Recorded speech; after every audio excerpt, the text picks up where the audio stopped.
सुप्रभात बच्चों और अभिभावक गण को मेरा प्रणाम, नमस्ते, गुड मॉर्निंग, सुप्रभात, सत श्री अकाल। चलिए बच्चों, तो निकालिए आज कक्षा 10 के लिए एक अंक की संचय, जिसमें हम लोग महाभारत की एक सांझ देख रहे थे और पृष्ठ संख्या 74 के उस प्रसंग तक हम लोग देख रहे थे कि जब संजय धृतराष्ट्र को बताते हैं कि दुर्योधन भी इस बात को स्वीकार किया है कि कौरव वंश का जो नायक है यानी मालिक है, राजा है, वे अंधे हैं, वे अंधे।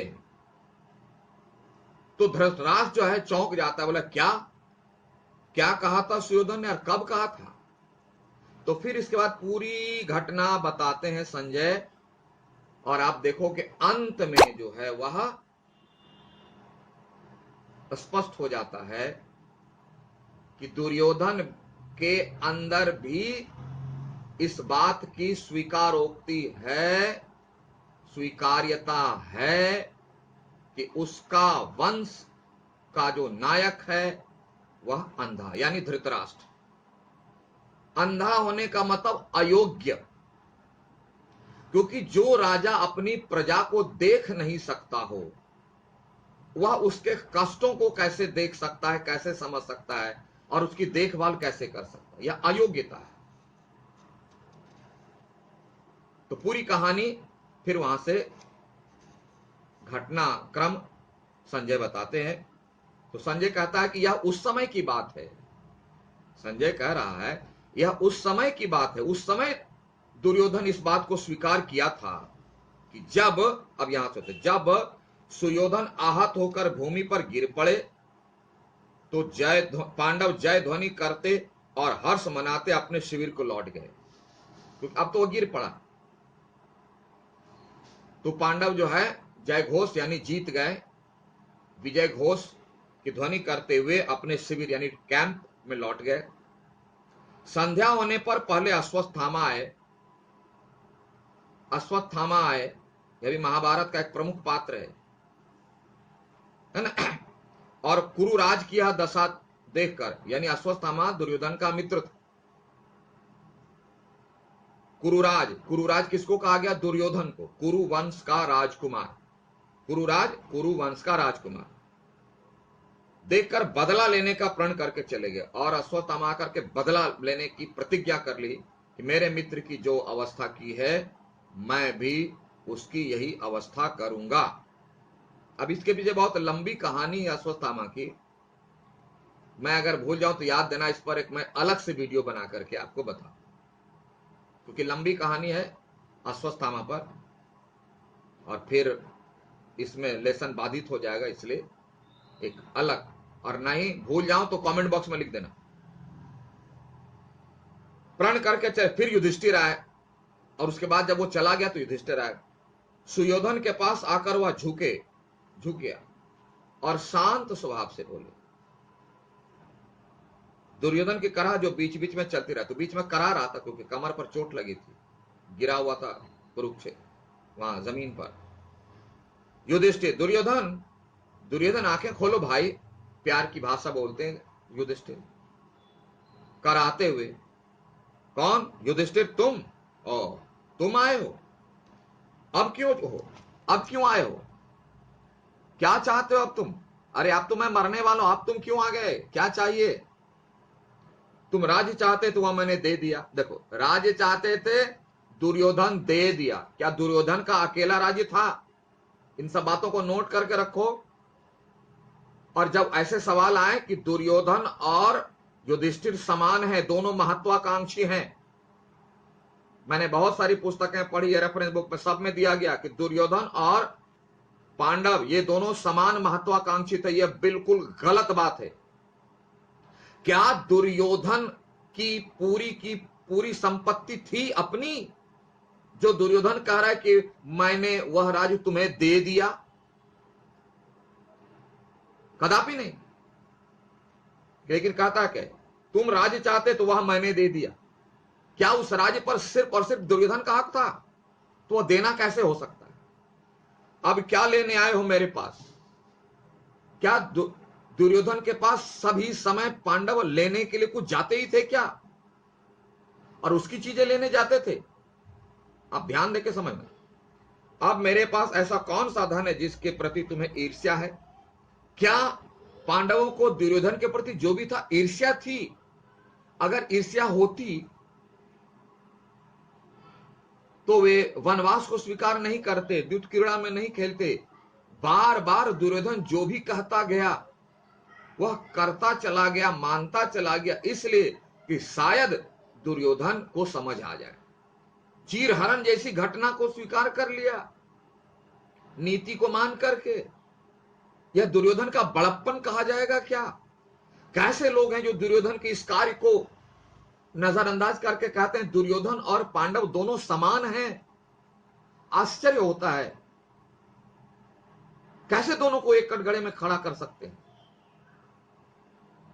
जाओ जाओ, दूर हो मेरी आंखों से, जीवन में तुमने मुझे चैन नहीं लेने दिया। दुर्योधन को चैन नहीं लेने दिया तो पांडवों ने कैसी बातें करते हैं? मुझे लगता है ऐसी बातें करने वाले में से वही लोग हैं जिन्होंने महाभारत को कभी पढ़ा ही नहीं, कभी नहीं पढ़ा, कभी नहीं पढ़ा, इसलिए ऐसी बातें करते हैं। अब शांति से मर तो लेने दो युधिष्ठिर, जाओ। वह शांति से मरना चाहता है, जो पूरे वंश को अशांत कर दिया, वह शांति से मर सकता है। महान आश्चर्य होता है ऐसे विवेक पर कि जो दुर्योधन और पांडव को एक कटघरे में खड़ा कर देते हैं।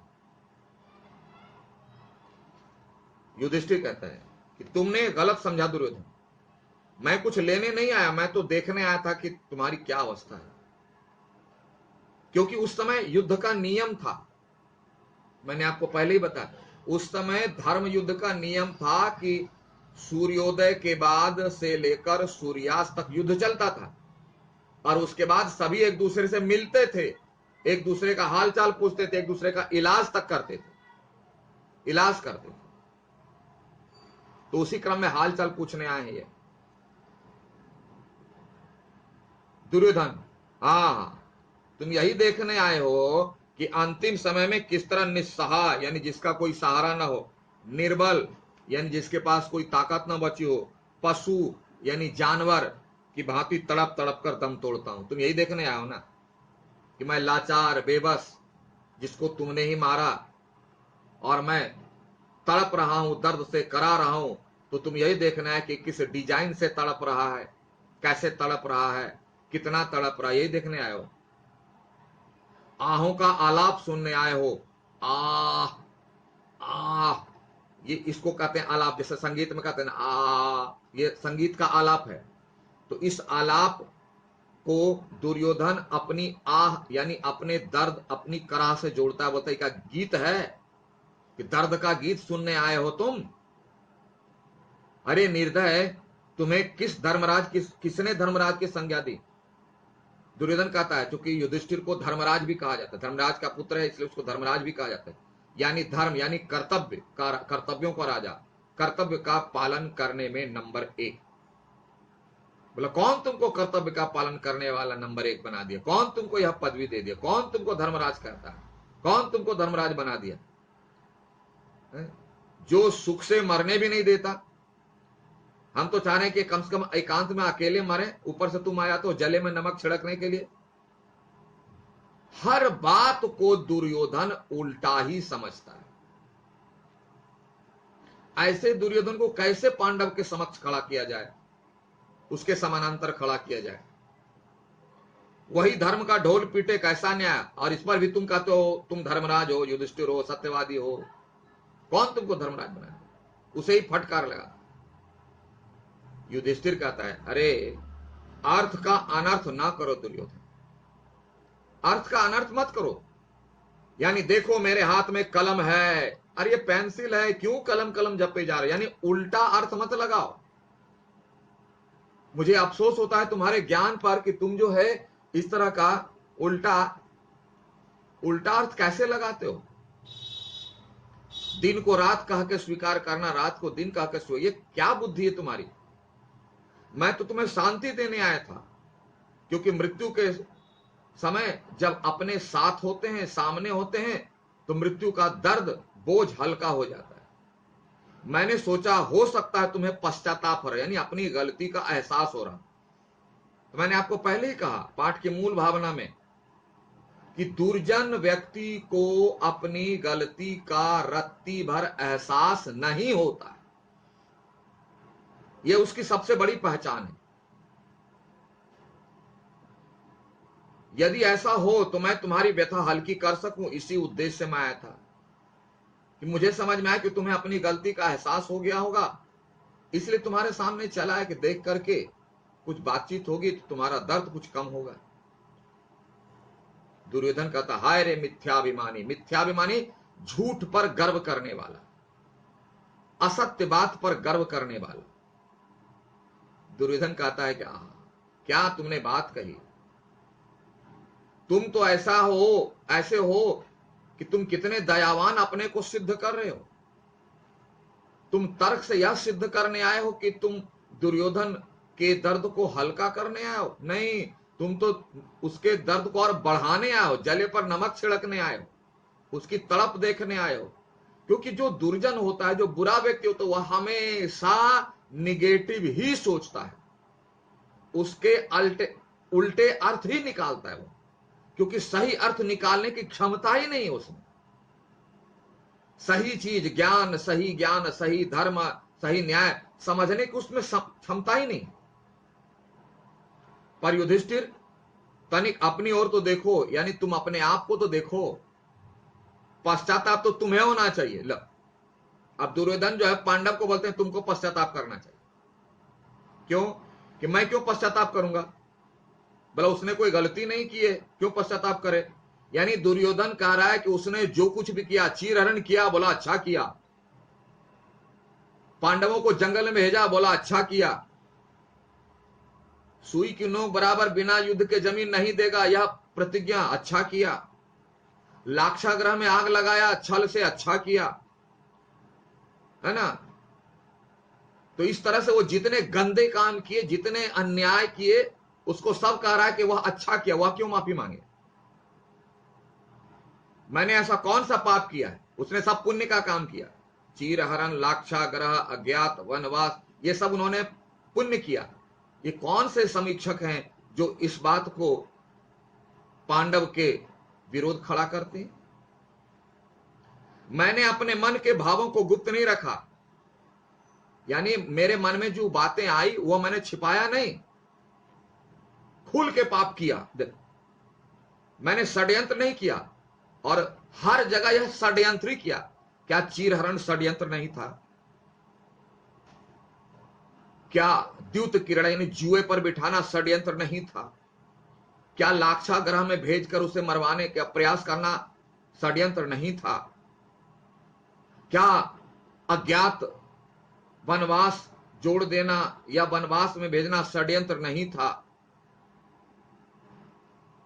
ये सारे तो इसके गवाह हैं, और सबको यह कहता मैंने कोई पाप नहीं किया। तो ऐसा तो कोई दुर्जन नहीं, महादुर्जन जो होगा, जो महापापी होगा, महाअधर्मी, अन्याय होगा, यही वो, ऐसे लोग ऐसी बातें कर सकते।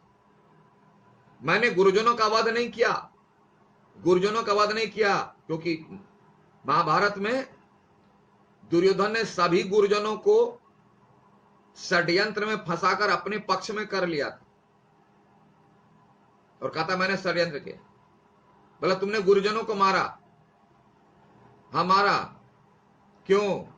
कि वे अधर्मी हो गए थे, और अधर्मी के लिए चाहे गुरु हो या कोई भी हो, उसे मारना पड़े। और अधर्म के जाल में दुर्योधन ने ही उसे फंसाया। जितने कुकर्म किए, जितने अन्याय किए, जितने अधर्म किए, जितना पाप किया, जितना महापाप किया, दुर्योधन सबको बोलता मैंने पुण्य किया, गलत तुमने किया। ये दुर्योधन, ये दुर्जन व्यक्तियों की सबसे बड़ी पहचान है। युधिष्ठिर, या तुम क्या कर रहे हो दुर्योधन? दुर्योधन किटकिटा कर, इसे कहते दांत किटकिटाना, मतलब गुस्से से। दुर्योधन नहीं, सुयोधन को धर्मराज बोला मेरा नाम दुर्योधन नहीं है, सुयोधन है।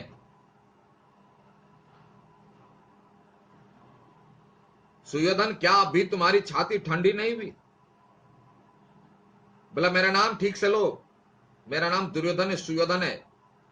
सु सुंदर, योधन योद्धा, कुशल योद्धा। योद्धा ऐसा नहीं होता है। बोला अब तक भी तुम्हारी छाती, यानी तुम्हें संतोष नहीं, छाती ठंडी होना मतलब संतोष, तुम्हें संतोष नहीं हुआ मुझे मारने के बाद भी? क्या मुझे मारकर भी तुम्हें संतोष नहीं हुआ? अब तो मैं मर ही जाऊंगा, फिर भी तुम्हें संतोष नहीं हुआ? उल्टे चोर कोतवाल को डांटे। जो मेरी अंतिम घड़ी मेरे मुंह पर मेरे नाम की खिल्ली उड़ा रहे, मेरे नाम का मजाक उड़ा रहे, बार बार दुर्योधन दुर्योधन दुर्योधन बोल रहे। अरे मेरा मरते समय नाम भी सही से लो, सुयोधन। इतने घिनौने काम करने के बावजूद भी इनके नाम की चिंता पड़ी। याद रखना, काम से ही नाम होता है, नाम से काम नहीं होता, काम से नाम होता है, और ये नाम अमर होता है। सबके जड़ में है काम, जिसको कहते हैं कर्म, जिसे गीता में भी कहा गया। इसी महाभारत का एक प्रसंग है गीता, है ना, कर्मण्येवाधिकारस्ते महाफलेषु कदाचन। कर्म, कर्म प्रधान विश्व करि राखा, और जो जस कर ही तस ही फल चाखा। कर्म प्रधान है, हमारा अधिकार सिर्फ कर्म पर है, और कर्म ही हमारे नाम को बनाता है, नाम को जिंदा रखता है।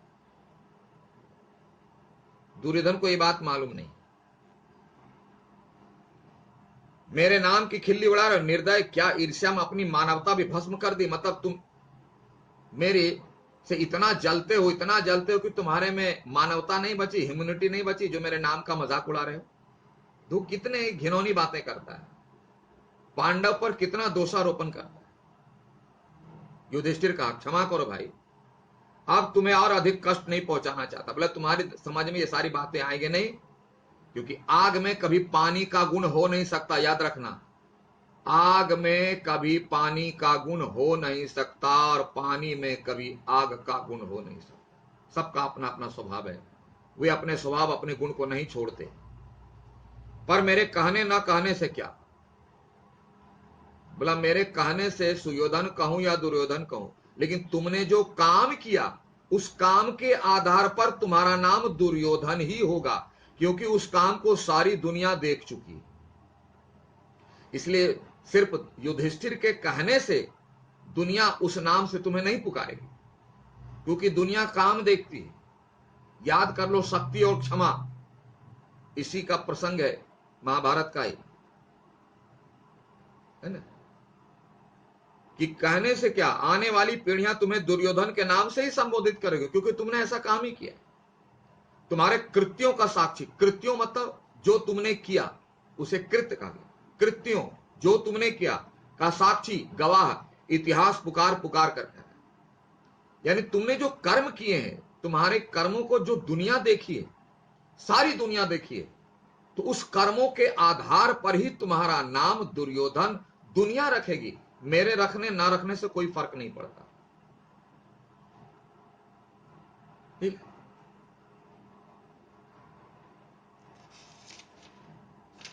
तो चलिए आज इतना ही रखते हैं। आगे उम्मीद है कि आप पढ़ रहे होगे, पढ़ो समझो, लेकिन वीडियो भी चला के देखो तो बहुत बार नई बातें आएंगी।